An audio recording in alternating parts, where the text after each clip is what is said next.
성경 말씀 누가복음 17장 11절 말씀부터 19절 말씀까지 본문이 되겠습니다. 19절 한 절 말씀만 봉독해 드리겠습니다. 그에게 이르시되 일어나 가라, 내 믿음이 너를 구원하였느니라 하시더라. 아멘. 이 본문 말씀을 가지고 하나님의 은혜에 감사하라, 이런 제목으로 함께 말씀을 나누고자 합니다. 우리는 예수님의 대속으로 구원받은 거 하나만 생각해도 감사가 넘쳐야 합니다. 죄로 멸망할 인간들에게 이보다 더 놀라운 감사한 일이 어디에 있겠습니까? 하지만 우리는 마음이 둔하고 또 깨닫지 못해서 그 하나님의 은혜를 감사하지 못하며 살고 있습니다. 더욱이 우리는 생활 속에서 하나님이 베푸시는 은혜를 모르고 염려와 근심 걱정에 가려서 내 생각 때문에 하나님의 은혜에 대해서 감사를 모르며 삽니다. 성경은 우리에게 범사에 감사하라고 말씀하십니다. 이 범사는 모든 일에 감사하라는 말씀입니다. 좋은 일에만 감사하지 말고 힘들고 어려울 때도 감사하고 일이 잘 풀릴 때도 또 안 풀릴 때도 감사하라는 것입니다. 하나님의 주권을 믿고 모든 일에 감사하라고 말씀하십니다. 우리는 전능하신 하나님이 언제나 함께 계시고 인도하심을 믿고 감사하며 살아야 하겠습니다. 11월은 감사의 달입니다. 1년 중 어느 달이나 감사해야 되겠지만 특별히 11월 감사의 달을 통해서 우리가 하나님께 어떻게 감사하며 사는지 돌아보면 좋겠습니다. 지난 한 해를 돌아보면 이 코로나19로 참 어렵게 보낸 분들이 많습니다. 시장의 자영업자 또 영세 상공인들이 많이 힘든 한 해였습니다. 교회도 정부의 방역 수칙 때문에 주일 예배와 소그룹 모임을 제대로 한번 갖지 못했고 겨우 숨만 깔딱거리며 지나온 느낌입니다. 제가 소속되어 있는 선교단체가 있습니다. 선교단체에서 어디 가서 바람이라도 쐬고 오자고 해도 기분이 안 납니다. 내년 봄으로 생각해 보자고 했습니다. 백신이 나오고 예방접종이 이루어지고 있지만 코로나 유세는 여전합니다. 돌파 감염 환자도 생기고 백신을 맞았는데도 노약자들 중에서 환자가 나오는 것 같습니다. 미국은 코로나로 인해서 60만 명 이상이 목숨을 잃었다고 합니다. 우리나라에서도 3천 명 이상이 사망을 했다는 그 통계를 제가 읽어봤습니다. 의술이 최첨단으로 발달한 시대에 팬데믹 코로나로 사람들은 정신적으로나 경제적으로 큰 상처를 입었습니다. 팬데믹 코로나는 정말 아무도 생각지 못한 일입니다. 그러나 우리 성도님들은 코로나 시국에 힘들어도 하나님께 감사한 마음을 가져야 됩니다. 우리 삶의 목적은 성령 충만하고 믿음으로 살고 하나님을 섬기는 것이 목적이기 때문입니다. 오늘 이 본문은 하나님께 감사하는 마음이 우리가 복받는 비결인 것을 보여줍니다. 이 말씀을 통해서 함께 은혜를 받고자 합니다. 첫 번째는 하나님께 감사하는 순종부터 시작을 해야 됩니다. 본문 11절부터 14절에 보면 예수님께서 예루살렘으로 가시는 길에 사마리아와 갈릴리 사이로 지나가시다가 예수님이 한 마을에 들어가셔서 그 10명의 나병 환자를 만나십니다. 그들이 예수님을 알아보고 멀찍이 서서 큰 소리로 외쳤습니다.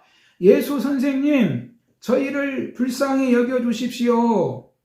예수님이 그들을 보고 말씀하셨습니다. 제사장들에게 가서 너희 몸을 보이라. 그러자 그들은 가는 도중에 몸이 깨끗해졌습니다. 이 말씀에 보면은 예수님이 길을 가시다가 한 마을에 들어가시고 그곳에서 10명의 나병 환자를 만나셨다는 겁니다. 예수님은 그곳에서 나병 환자들을 만나실 것을 알고 계셨습니다. 예수님은 모든 걸 다 알고 계십니다. 예수님은 빌립을 만나시기 전에도 그가 무화과나무 아래에서 이스라엘을 위하여 기도하고 있는 것을 아셨다고 말씀하십니다.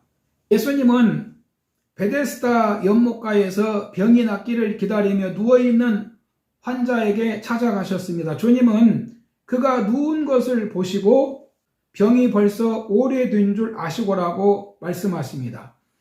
주님은 그 나병 환자들을 긍휼히 여기셔서 그곳에 일부러 가셨을 것이라는 것입니다. 그곳에 나병 환자들도 예수님의 소문을 들었을 겁니다. 누군가로부터 예수님이 가지각색의 병든 자를 고치셨다는 이야기를 전해 듣고 예수님을 만나고 싶었을 겁니다. 그런데 그 마을에서 예수님과 그 나병 환자 10명이 서로 만나게 됩니다. 누가복음 19장 10절에 보면 인자가 온 것은 잃어버린 자를 찾아 구원하려 함이라라고 말씀하십니다. 예수님은 잃어버린 자를 찾아 구원하러 오셨습니다. 요한복음 3장 16절에 보면 하나님이 세상을 이처럼 사랑하사 독생자를 주셨으니 누구든지 저를 믿는 자마다 멸망하지 않고 영생을 얻게 하려 하심이라고 말씀하십니다. 그래서 이 본문에 보면 10명의 나병 환자들이 예수님을 보고 합창이라도 하듯이 한 목소리로 예수님을 부릅니다. 예수 선생님이여 우리를 불쌍히 여기소서. 여러분, 주의 이름을 부르는 자는 구원을 얻으리로다. 예수 그리스도는 구원자이십니다. 예수님은 누구든지 자기에게 나오는 자를 물리치시지 않습니다. 우리 주님은 언제나 주를 찾는 자들에게 자비와 사랑을 베풀기를 원하십니다. 그래서 예수님이 그들의 기도 소리를 들으시고 뭐라고 말씀하십니까? 본문 14절에 보면 가서 제사장들에게 너희 몸을 보이라. 예수님은 그 나병 환자들의 부르짖는 소리를 들으시고 즉각 가서 제사장들에게 너희 몸을 보이라고 말씀하십니다. 구약성경에 보면 나병 환자들이 몸이 나으면 제사장들에게 가서 몸을 보여서 제사장들이 나병의 그 유무를 판결합니다. 그래서 나병이 나으면 율법에 규정된 대로 하나님께 희생 제물을 드리면서 회복의 절차를 밟습니다. 여러분, 예수님은 즉각 그들에게 제사장에게 보이라고 말씀하셨습니다. 아마도 그들은 주님이 그 자리에서 기적을 행하셔서 낫게 해주시기를 바랐을 겁니다. 그런데 너희 몸을 제사장에게 보이라고 하셨습니다. 이는 예수님이 그들을 테스트하신 것이라고 할 수 있습니다. 나병이 나아야 제사장에게 갈 수 있지 않습니까? 그렇지만 그들은 놀랍게도 아무 소리 안 하고 예수님의 말씀을 따라서 제사장에게 검사를 받으러 갑니다. 여러분, 신앙은 순종함으로 시작된다는 것입니다. 예수님 말씀에 순종하였더니 그들에게 병고침의 역사가 일어났습니다. 나병 환자들에게 감각이 찾아오고 진물이 그치고 어린아이 살같이 그들의 몸이 깨끗하게 치료가 된 것입니다. 여러분, 그 순간 그들이 얼마나 기뻤을까요? 아마 인생이 다시 태어난 기분이고 세상을 다시 얻는 기분이고 정말 그보다 더 기쁜 순간이 없었을 겁니다. 여러분, 우리 모두도 예수님을 통해서 이런 구원의 기쁨이 있기를 바랍니다. 두 번째는 예수님께 한 사람만이 돌아와서 믿음으로 감사했다는 것입니다. 이 본문 15절에 보면 그중 한 사람이 자기가 나은 것을 보고 큰 소리로 하나님께 영광을 돌리며 돌아와 예수의 발 아래 엎드려 감사하니 그는 사마리아 사람이라고 말씀합니다. 그들이 제사장에게 가는 도중에 몸이 깨끗해졌습니다. 얼마나 감격스럽겠습니까? 그런데 그 중에 한 사람만이 예수님께 와서 큰 소리로 하나님께 영광을 돌리며 예수의 발 아래 엎드려 감사했다는 것입니다. 그는 사마리아 사람이었습니다. 예수님이 물으셨습니다. 10명이 다 깨끗함을 받지 아니하였느냐? 그 9은 어디 있느냐? 왜 너 혼자 왔느냐? 예수님은 10명이 모두 깨끗해진 것을 알고 계셨습니다. 예수님은 모두가 하나님께 영광을 돌리고 돌아와 감사하기를 원하신 겁니다. 그런데 그들은 왜 예수님께 나와서 감사를 드리지 않았을까요? 예수님의 말씀을 듣고 제사장에게 가는 동안에 길에서 병이 나와서 자신들의 힘으로 병이 나았다고 생각했을까요? 예수님이 가까이 오셔서 안수해 주시지도 않았고 자기들이 제사장에게 가는 도중에 나았으니까 병 나은 것이 예수님과는 상관이 없다고 생각했나요? 우리도 하나님이 지난 한 해를 주셨지만 내가 열심히 일해서 살았으니까 하나님께 감사할 필요가 없는 것입니까? 하나님이 나에게 2021년을 안 주셨다면 어떻게 됩니까? 하나님이 허락을 하셨기 때문에 모든 것이 있는 것이고 되는 겁니다. 감사하러 온 자는 사마리아인입니다. 유대인들은 예수님께 나오지 않았습니다. 유대인이라는 교만 때문이었을까요? 무엇을 좀 안다고 생각해서일까요? 사실 제일 감사해야 될 사람들 같은데 그들 속에 어떤 선입감이 있었습니까?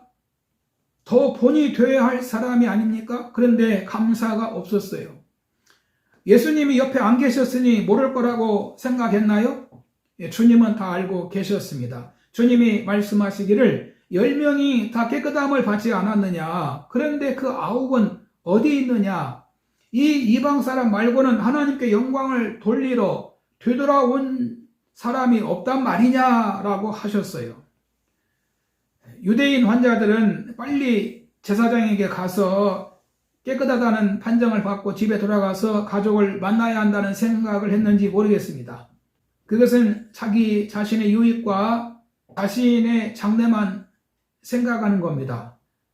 안타깝게도 단 한 명만이 제사장에게 가던 발걸음을 돌이켜 예수님을 찾아왔습니다. 그래서 이 본문 말씀의 핵심은 나병 치유도 중요하지만 그 치유받은 자들의 마음 자세가 어떠해야 되는가를 보여주는 이 교훈이 아주 강하게 느껴지는 말씀입니다. 10사람 모두가 주님의 은혜로 사람답게 살 수 있는 은혜를 받았어요. 그런데 그 중에 한 사람만이 하나님께 영광을 돌리며 예수님께 와서 감사를 드렸다는 것입니다. 이것은 하나님의 은혜를 받고도 감사하는 사람이 많지 않다라는 것입니다. 여러분, 사람이 은혜 받았다고 해서 다 감사하는 것이 아닙니다. 믿음이 있어야 합니다. 믿음은 하나님을 아는 데서부터 시작됩니다. 사람들은 그 하나님의 은혜를 받고도 이 믿음이 없으니까 감사할 줄을 모르는 것입니다. 예수님이 돌아온 사마리아인에게 내 믿음이 너를 구원하였느니라 라고 하시지 않습니까? 네 감사가 너를 구원했으니라고 하시지 않았습니다. 그러니까 믿음이 있어야 하나님께 감사할 수가 있다는 것입니다. 모르면 감사를 모릅니다. 그 돼지는 도토리나무 아래에서 도토리를 다 주워 먹고 나서 도토리가 없으면 그 도토리를 찾으려고 도토리나무 밑을 파헤친다는 겁니다. 도토리가 어디서 떨어지는 줄도 모르고 나무 밑에서 나오는 줄 알고 파헤치는 것이지요. 돼지가 도토리나무 밑을 다 파헤쳐서 그 뿌리가 드러나면 도토리나무가 어떻게 살겠습니까? 축복이 어디서 오는 줄을 모르고 사는 것은 하나님께 제대로 감사를 안 하는 것입니다. 세 번째는 감사는 더 큰 감사를 가져옵니다. 이 본문 18절에 보면 이 이방인 외에는 하나님께 영광을 돌리러 돌아온 자가 없느냐 하시고 그에게 이르시되 일어나 가라 내 믿음이 너를 구원하였느니라 하시더라. 사마리아 사람만이 주님께 돌아와서 하나님께 영광을 돌리며 감사를 드렸습니다. 예수님은 그 사마리아인에게 병을 고치셨을 뿐만 아니라 영혼의 구원까지 허락하신 겁니다. 그가 하나님의 자녀가 됨을 말씀해 주셨습니다. 이렇게 감사하는 자에게 더 큰 은혜가 부어진다는 것입니다. 그래서 하나님의 은혜를 계속 받기 위해서는 감사하는 사람이 되어야 합니다. 감사를 통해서 사마리아인은 몸만이 아니라 마음까지 건강하고 온전한 사람으로 변화되었습니다. 여러분, 하나님께 감사하는 자에게 더 큰 은혜가 있음을 믿으십시다. 하나님께 감사함이 없는 삶은 하나님의 축복이 중단될 수 있습니다. 내가 누구를 사랑해주고 도와주었습니다. 각별히 챙겨주었습니다. 그런데 그가 자기만 알고 고마움을 모르고 또 실망스럽게 산다면 그에게 신경을 계속 쓰고 싶겠습니까?